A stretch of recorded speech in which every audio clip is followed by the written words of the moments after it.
So, Susan, I wanted first of all to offer condolences. Really, the news of the shock death of Gary Gray, one of your councillors, a Labour councillor in Glasgow.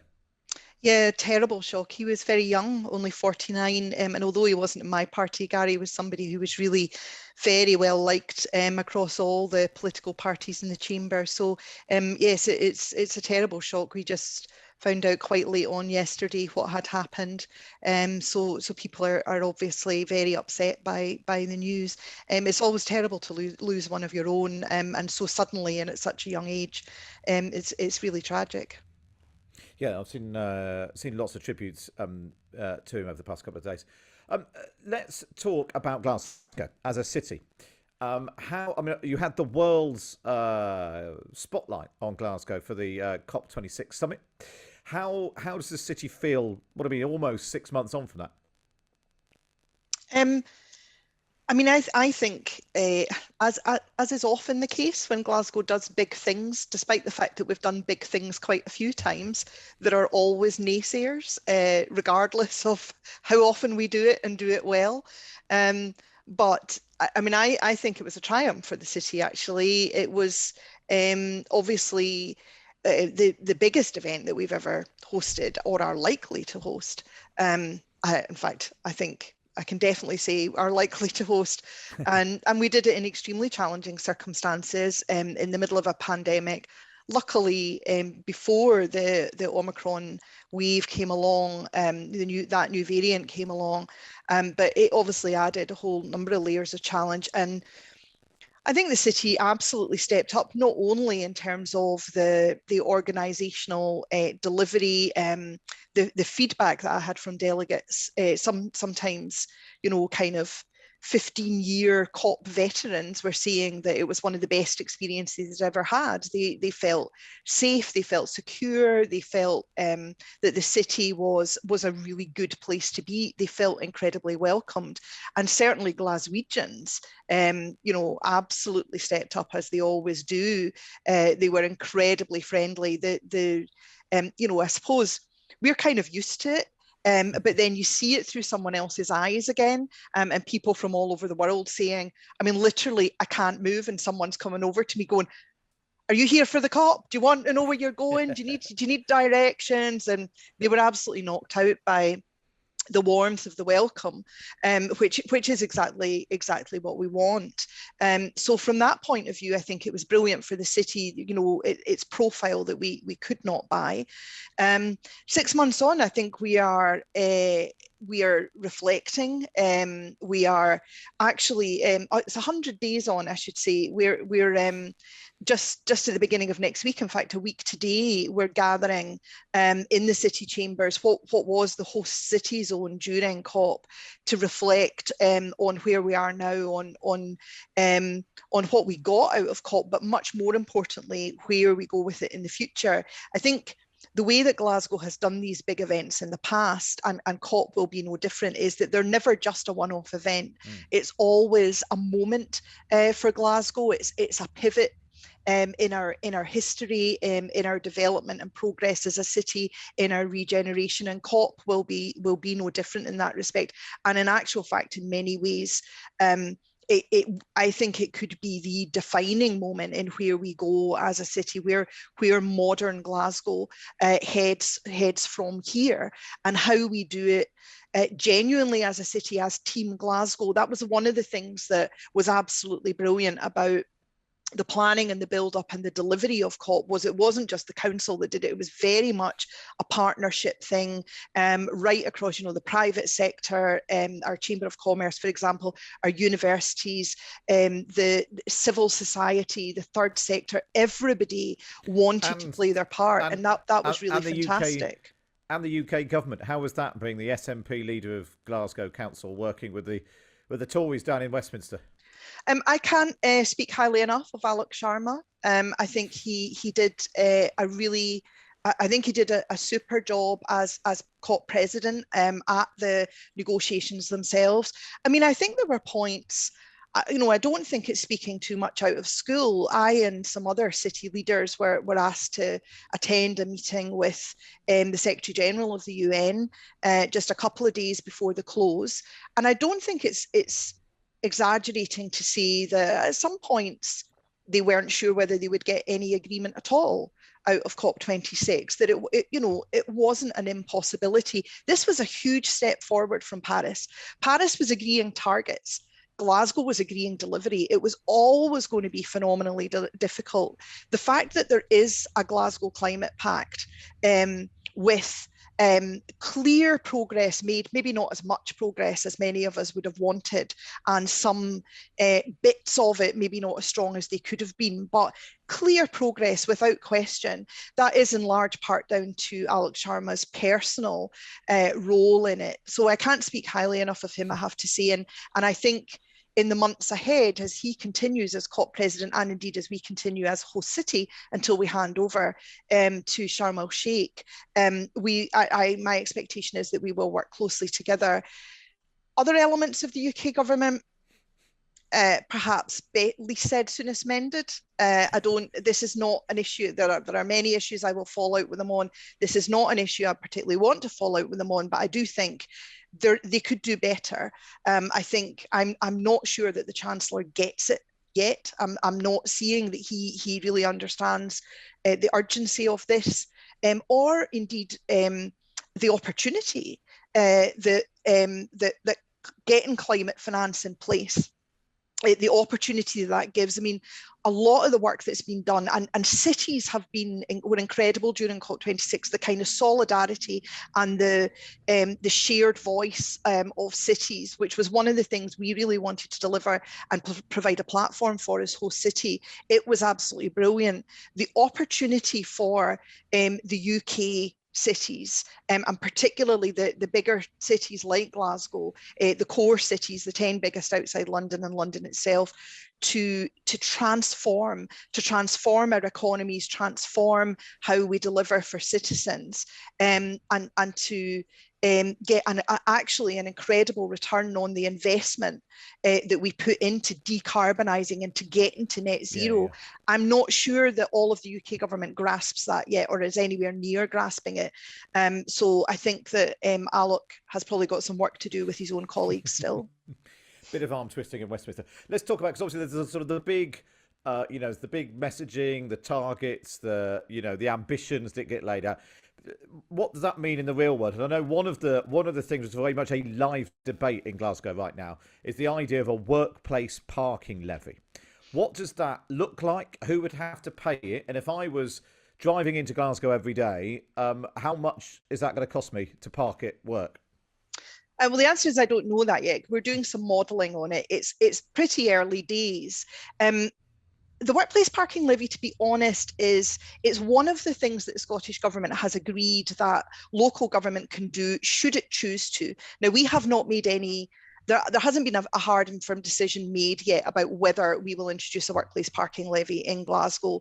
I think we would need to be clear that the benefits that it would return are sufficient. I think, clearly, we need to be thinking about it. We need to be leaning towards thinking about how we manage and how we reduce the number of journeys taken by car. And we've made a commitment to that as a city, as indeed the Scottish Government has done at national level. And I would expect other cities in Scotland to follow us in that. And workplace parking levy is a tool in that arsenal. There's going to have to be a combination of carrot and stick, as there always are in these things, to change behaviour.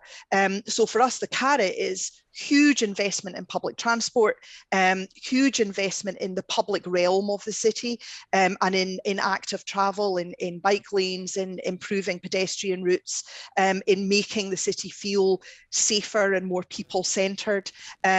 All of that is a carrot. The stick is, and there always has to be with big behaviour change like that, things like potentially road pricing.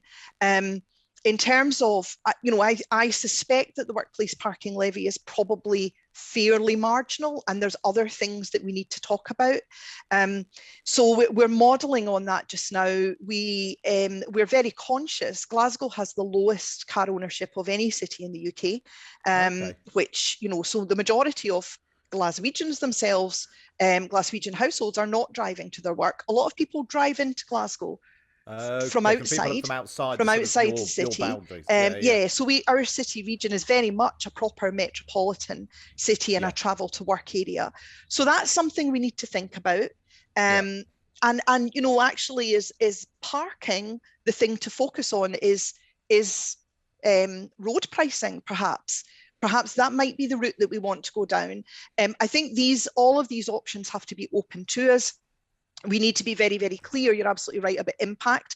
And particularly, we will have citizens who are in the lower income range, who are driving cars, older cars often, and where public transport hasn't yet caught up. We know that there are parts of the city where public transport connectivity is still very poor, and we need to, so we need to make sure that we're not pricing people out of that before alternatives are in place. So there's a lot of balancing act to do here, but I think, like all cities, we cannot rule it out. We need to be looking at the kind of things that London has done already, for example. But I also need the Scottish Government to be more permissive with cities to allow us to make these decisions at local level about both how we approach these potential revenue raising things that then give us the income that we can reinvest in public transport. I think that's a very important message as well. If we do bring these things in, and this is how they've done it in Nottingham, for example, where their workplace parking levy has been very successful. They've reinvested all in public transport, and Nottingham has real benefits to show for that. That's the kind of thing you'd have to look at, and the message that you want to give to people. This is not simply us taking money off you, it's us also then using that income to invest in the alternative to you driving your car. Other ways of getting into work. The last thing I wanted to ask you about, I mean, it's sort of even more down to the sort of the local and the real life experience of, your literal environment. There was some criticism of Glasgow, particularly the run up to COP26 of, parts of the city were dirty, there were rats on the streets and so on. And when you were asked about this, you blamed some of it on the Thatcher government, and some people thought this was a bit funny. That the leader of the current leader of Glasgow Council was blaming somebody who hadn't been in power for 20, 30 years, hasn't been alive for several years. I just wonder whether you reflect now that was maybe a badly chosen excuse for the current state of the city. No, it was absolutely. I knew what I meant by that. I think I didn't. Perhaps it was in the context of a House Comm Select Committee, and I didn't have a chance because I was cut off by the extremely rude leader of the Scottish Conservatives, who was doing one of his many day jobs that day. I can't remember which one, being an MP, I suppose. This is Douglas Ross we're talking about for the purposes of... What I was talking about was one of the challenges that we have in Glasgow, and there was, I think, some pretty appalling political tactics used, straight out, misrepresentations of the city. And what I have never hidden some of the challenges that we have as a post-industrial city, undoubtedly. But part of the reason that we still live with the legacy of being a post-industrial city. Glasgow has more vacant and derelict land than any other city in the UK. And part of the reason for that is when our heavy industry went into decline, the government at the time, and it wasn't just the Thatcher government, actually, it was the preceding Labour government as well. Glasgow was abandoned. Glasgow and much of the west of Scotland was abandoned. They walked away and left us to our fate. And we continue to live with that legacy to this day. And private vacant and derelict land is one of the big drivers of fly tipping and illegal dumping in the city, for example, which is a blight. It is environmental crime. And the reason that we have, or one of the reasons that we have these issues with environmental crime right in the heart of some of our poorest communities is because of that direct legacy of the post-industrial or immediate post-industrial era, when Westminster governments at the time simply left Glasgow behind and left us to decline. And not just my administration, but city administrations since then, certainly since the 90s, have been attempting to deal with that legacy, but it is very much a live thing in our communities. And yes, it does have a direct impact on the physical environment that people live with. Some people will say the SNP have been running Glasgow now for nearly 5 years, been in power in Scotland for was it 14, 15 years? At what point does the SNP not have to take responsibility for the cities that you run and the country that you run, rather than blaming Margaret Thatcher, who's been dead since 2013? I take absolute responsibility for the day-to-day services in the city. And like nearly all cities, and I know I speak to city leaders across the UK regularly, we have all faced enormous challenges with waste management and cleansing during the COVID period. All of our workforces have been severely hit. We've had over 30% absence rates in our cleansing workforce at various times. That has been a huge challenge for us. There's no question. And some things were undoubtedly over the past couple of years. There are some elements of services which had less focus on them because we had to focus on domestic refuse collection. That's the most important thing. So things like cleaning graffiti for a while didn't happen to the same extent as it ordinarily would. A lot of that we've now caught up with. We've got back, or we're getting back. Omicron hit us again, but we're getting back to where we should be. The city is getting back to, and our neighbourhoods are looking better, getting back. It's part of recovery from COVID is that our public services have to recover as well as our economy and our communities. And that's something that we've all been through. But equally, as I say, Glasgow lives with the legacy of the 1980s in particular. Our citizens still live with the legacy of it every single day. There are many people in my city who live in distress, which is a multi-generational impact of worklessness, of ill health, all of which has come down to us from then. And these remain the biggest social and economic challenges that the city has to deal with. These social and economic challenges have been the same for 40 years. And one of the reasons that I'm very excited about actually the net zero agenda is because it's so huge. It's such a massive shift in just the way that cities work.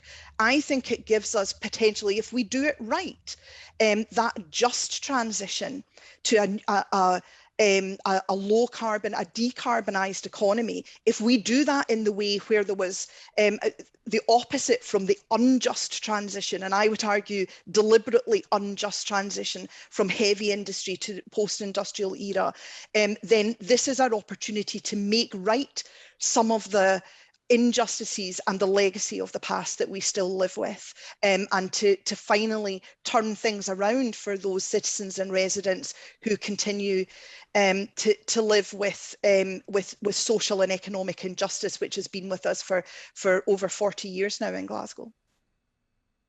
Susan Aitken, it's really good to speak to you. Thank you. As I walk through the city, it's looking very nice. The sun was out and everything. So I'm glad you said that. I think it is too. Susan Aitken, leader of Glasgow City Council. Thanks so much for joining us on Times. Thank you.